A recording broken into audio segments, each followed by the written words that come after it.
హల్లెలూయా. ఇది నా వాక్యము. యెషయా గ్రంథము 14వ అధ్యాయము 5వ వచనం. దుష్టుల దుడ్డు కర్రయు మానని హత్య చేత జనములను క్రూరముగా కొట్టిన ఏలికల రాజదండమును యెహోవా విరుగగొట్టి ఉన్నాడు. ఇవేటమ్మా కీర్తనలు 23లో నా దుడ్డు కర్రయు రాజదండమును అని ఉంటుంది. అవి ఎవరి? దేవుడి.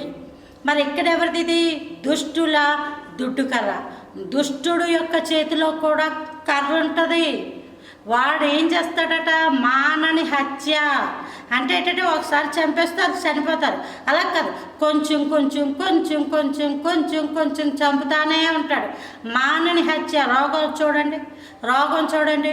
ఆ రోగం అలాగ క్యాన్సర్ కావచ్చు, అలా పెరిగిపోతుంటుంది.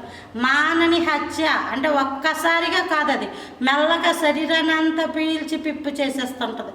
లోకంలో ఇలాంటి భయంకరమైన రోగాలు చాలా ఉన్నాయి. అది దుష్టుడి యొక్క దాడి, అది దుష్టుడు వేసిన బాణం. దానితో వాడు ఏం చేస్తున్నాడట? మనుషుల్ని కొడుతున్నాడంట, నలిగిపోతున్నారు అన్నమాట.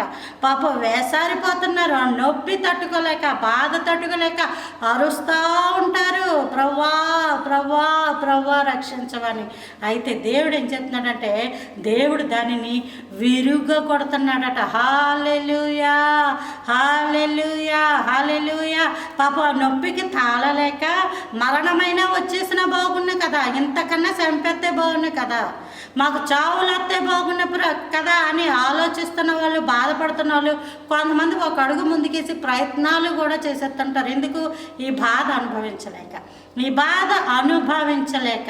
అయితే దేవుడు అంటున్నాడు, అలాంటి మానని హత్య, దుష్టుల దుడ్డుకర, అలాంటివన్నీ విరగొట్టేసే దేవుడు. హల్లెలూయా. విరగొట్టేసే గొప్ప దేవుడు. అటువంటి కృప దేవుడు మనందరికీ అనుగ్రహించును గాక. ఆమేన్. Praise the lord.